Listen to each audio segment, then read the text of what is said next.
എന്റെ പൂച്ചക്കാടുള്ള പെങ്ങളെ നീ എന്ത് ചെയ്യും? കാസർഗോഡോ കാഞ്ഞങ്ങാടോ പോയി ഒരു ഫർദ വാങ്ങും.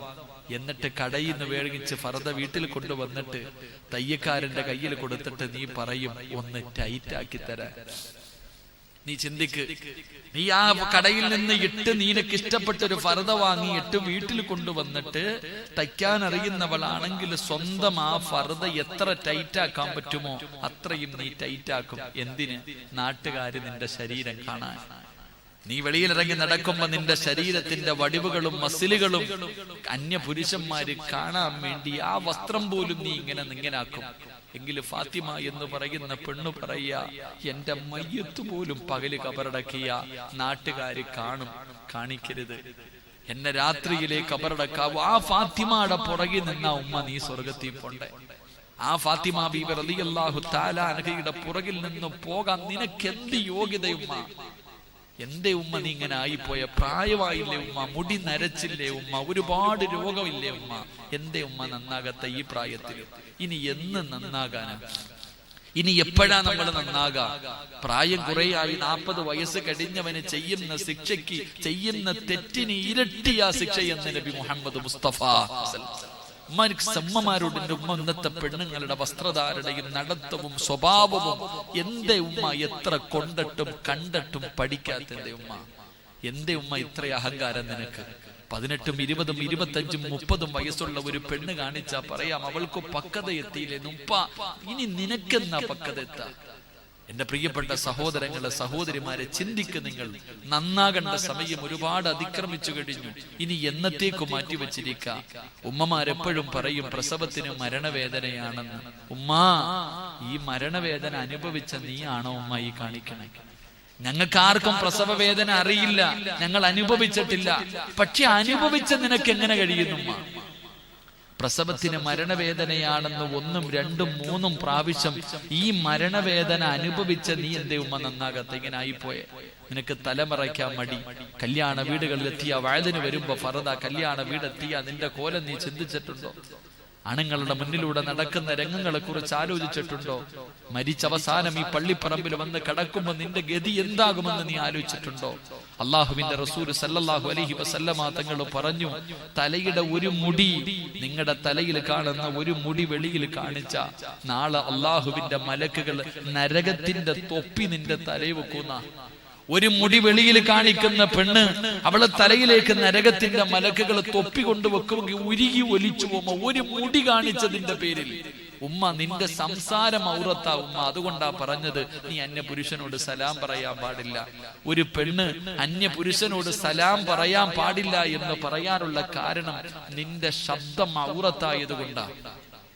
പക്ഷെ ഇന്നത്തെ നമ്മുടെ സഹോദരിമാർ, ഫാത്തിമ ബീബി റളിയല്ലാഹു തആല അൻഹ മയ്യത്ത് കൊണ്ടുപോകുന്ന സമയത്ത് പോലും 3 കഷ്ടം വെള്ള തുണിയിൽ പൊതിഞ്ഞ് കെട്ടിക്കൊണ്ടു പോകുമ്പോ എന്റെ ശരീരത്തിന്റെ വടിവ് മറ്റുള്ളവർ കാണാൻ സാധ്യതയുണ്ട്, അതുകൊണ്ട് എന്നെ അങ്ങനെ കബറടക്കരുത്, എന്നെ രാത്രിയിലെ അടക്കാവൂ എന്ന് തന്റെ പ്രിയപ്പെട്ട ഭർത്താവിനോട് മഹദിയായ ഫാത്തിമ ബീബി റളിയല്ലാഹു തആല അൻഹ പറഞ്ഞു കൊടുക്കുമ്പോ തന്റെ പൊന്നാര മക്കളെ കെട്ടിപ്പിടിച്ചു ചുംബനം കൊടുത്തു, എല്ലാവരോടും യാത്ര പറഞ്ഞു. അവസാനം ഫാത്തിമ ബീബി റളിയല്ലാഹു തആല അൻഹ കഫൻ തുണിയും കയ്യിലെടുത്തു വെച്ചു. അല്ലാഹുവിന്റെ പ്രവാചകന്റെ പൊന്നുമോള് 29ാമത്തെ വയസ്സിൽ നിസ്കരിച്ചു, ഒളുവെടുത്തു. പഠിക്കണം പെങ്ങളെ, അതിനാ മരണമെന്ന് പറയുന്നേ. അല്ലാഹുവിന്റെ പ്രവാചകന്റെ പൊന്നുമോള്, നീ ചിന്തിക്ക്, റസൂലുള്ളാഹി സ്വല്ലല്ലാഹു അലൈഹി വസല്ലമ തങ്ങൾ ആയിഷ എന്ന് പറയുന്ന 16 വയസ്സുള്ള 16ഓ 18ഓ വയസ്സോ മാത്രം പ്രായമുള്ള തന്റെ പ്രിയപ്പെട്ട ഭാര്യയുടെ മടിത്തട്ടിൽ കിടന്നിട്ട് റസൂലുള്ളാഹി സ്വല്ലല്ലാഹു അലൈഹി വസല്ലമ തങ്ങൾ ഈ ലോകത്തോട് യാത്ര പറഞ്ഞപ്പോ ഫാത്തിമ എന്ന് പറയുന്ന ആ മുത്തുനബിയുടെ പൊന്നുമോള് തന്റെ പ്രിയപ്പെട്ട ഭർത്താവായ അലിയാര് തങ്ങളുടെ മടിത്തട്ടിൽ കിടന്ന് പൊരുത്തം ചോദിച്ചിട്ടാ പോയെ. ഫാത്തിമ കണ്ടു പെങ്ങളെ, ഫാത്തിമ ബീബി റളിയല്ലാഹു തആല അൻഹ കണ്ടു, അല്ലാഹുവിന്റെ പ്രവാചകന്റെ മടിയിലാ തന്റെ ഉമ്മ കിടന്നത്. ഖദീജ ബീവി റളിയല്ലാഹു തആല അൻഹ ആ ചെറിയ പ്രായത്തിൽ, ഫാത്തിമയുടെ ചെറിയ പ്രായത്തിൽ കണ്ടു. മരിക്കുന്നതിന് തൊട്ടു മുമ്പ് തന്റെ വാപ്പാടെ മടിയിൽ കിടന്ന് വാപ്പയോട് പൊരുത്തം ചോദിച്ചു. വാപ്പയോട് പൊരുത്തം ചോദിച്ചിട്ട് ഖദീജ ബീവി റളിയല്ലാഹു തആല അൻഹ മരണപ്പെടുന്നത് ഫാത്തിമ എന്ന് പറയുന്ന മകള് കണ്ടു. ആ ഉപ്പാടെ മോള് ഫാത്തിമ ബീവി തന്റെ പ്രിയപ്പെട്ട പിതാവ് ആയിഷ എന്ന് പറയുന്ന ചെറിയ പ്രായമുള്ള ഭാര്യയുടെ മടിത്തട്ടിൽ കിടന്ന് യാത്ര പറഞ്ഞിട്ട് മരിക്കുന്നത് ഫാത്തിമ ബീവി കണ്ടു.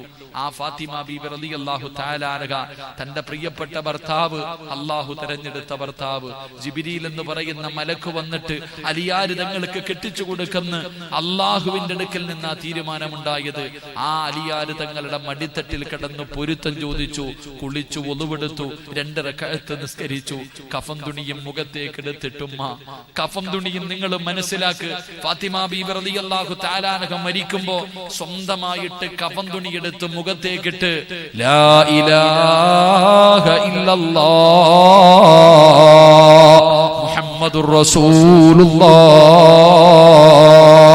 ഷഹാദത്ത് കലിമ പറഞ്ഞിട്ട് ഫാത്തിമ ബീബി റളിയല്ലാഹു തആല അൻഹ ഈ ലോകത്തോട് യാത്ര പറയുകയാണ്.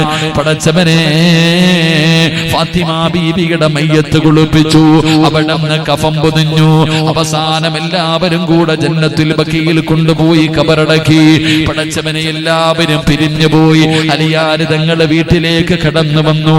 അല്ലാഹ്, ഫാത്തിമയില്ലാതെ വീടിന്റെ അകത്ത് തന്റെ പൊന്നാര മക്കളെ ചേർത്ത് പിടിച്ചിട്ട് അലിയാര് തങ്ങളിരുന്ന് കരയുകയാണ്. തന്റെ പൊന്നാര മക്കളെ ചേർത്ത് പിടിച്ചിട്ട് ഇന്നലെ വരെ ഫാത്തിമയുണ്ടായിരുന്നു, ഇന്നലെ വരെ ഫാത്തിമയുണ്ടായിരുന്നു. പക്ഷേ ഇന്ന് തന്റെ ഫാത്തിമയില്ലാതെ വന്നപ്പോ അലിയാര് തങ്ങൾക്ക് കിടന്നിട്ട് ഉറക്കം വരുന്നില്ല. തന്റെ പൊന്നാര മക്കളെ കെട്ടിപ്പിടിച്ചിട്ട് വീടിന്റെ അകത്തിരുന്ന് അലി ഇബ്നു അബീ ത്വാലിബ് റളിയല്ലാഹു തആല അൻഹു കരയുകയാണ്.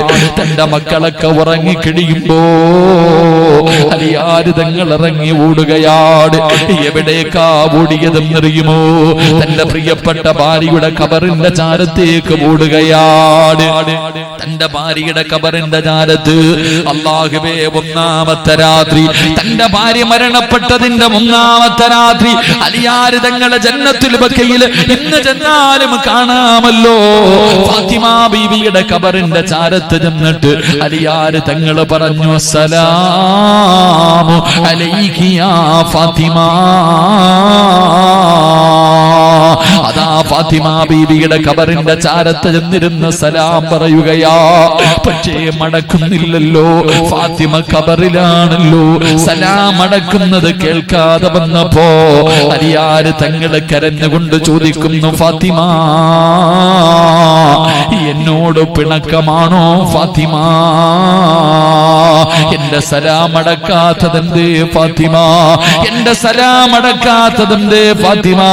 തന്റെ ഭാര്യയുടെ ഖബറിന്റെ ചാരത്ത് നിന്നിട്ട് പാതിരാത്രി 2ാമതും അലിയാര് തങ്ങള് സലാം പറയുകയാണ്.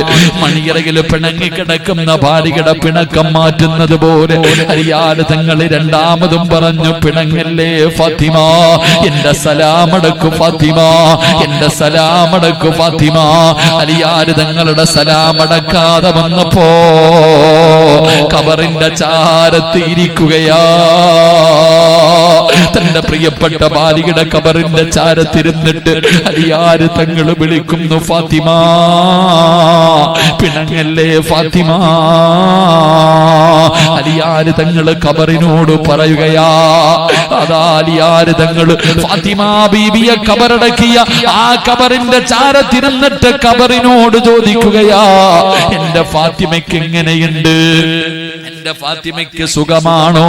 എന്റെ ഫാത്തിമയുടെ വിശേഷമൊന്ന് പറഞ്ഞു തരുവോ?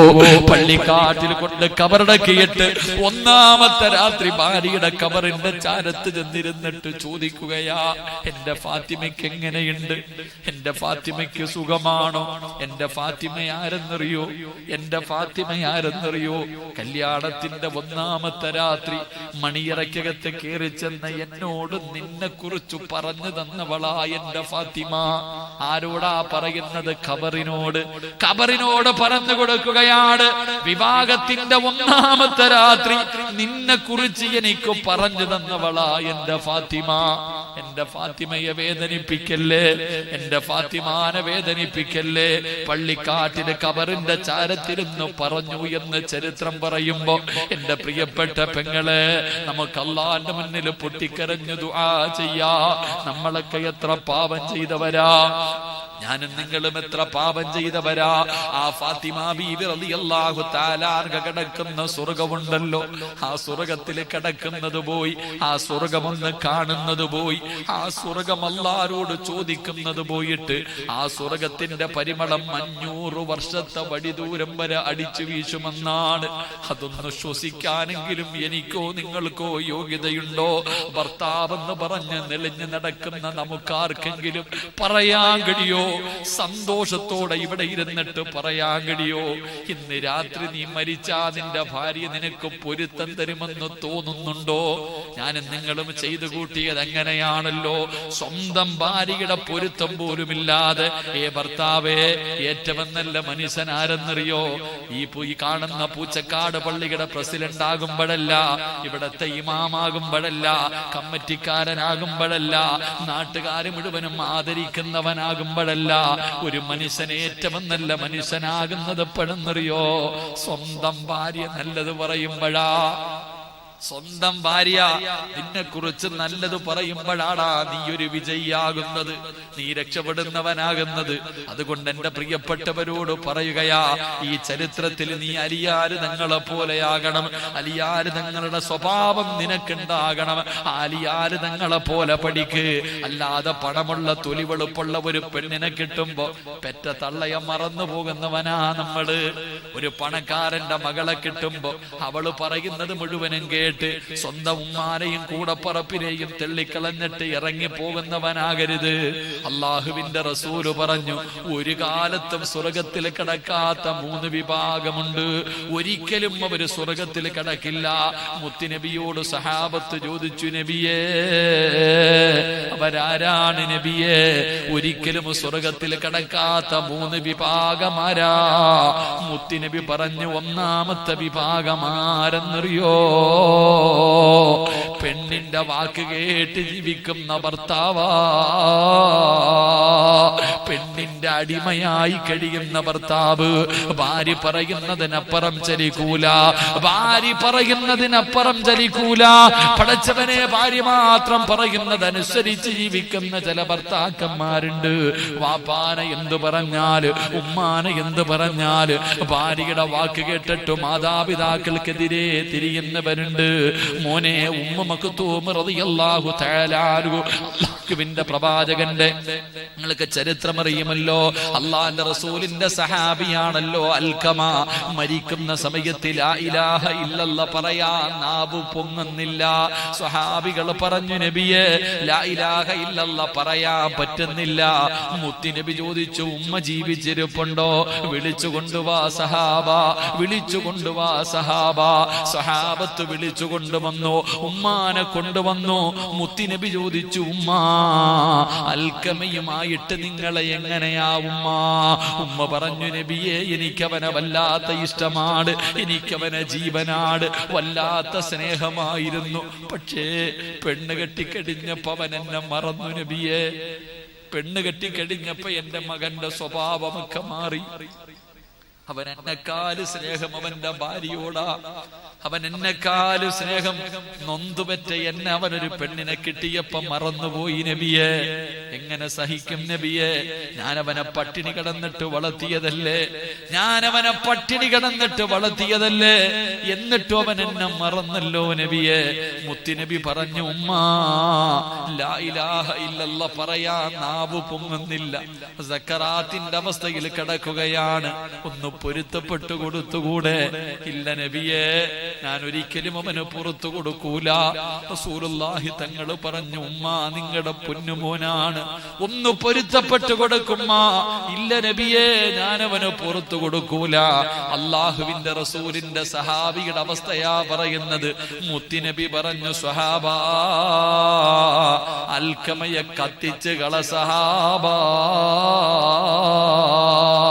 ഉമ്മയുടെ ഉമ്മയുടെ പൊരുത്തമില്ലാത്തവന് വേണ്ട. എന്റെ പ്രിയപ്പെട്ടവരോട് പറയുകയാണ്, അതുകൊണ്ട് നിങ്ങൾ ഇങ്ങനെയാകണം. നിങ്ങൾ ചരിത്രം വായിച്ചു നോക്ക്.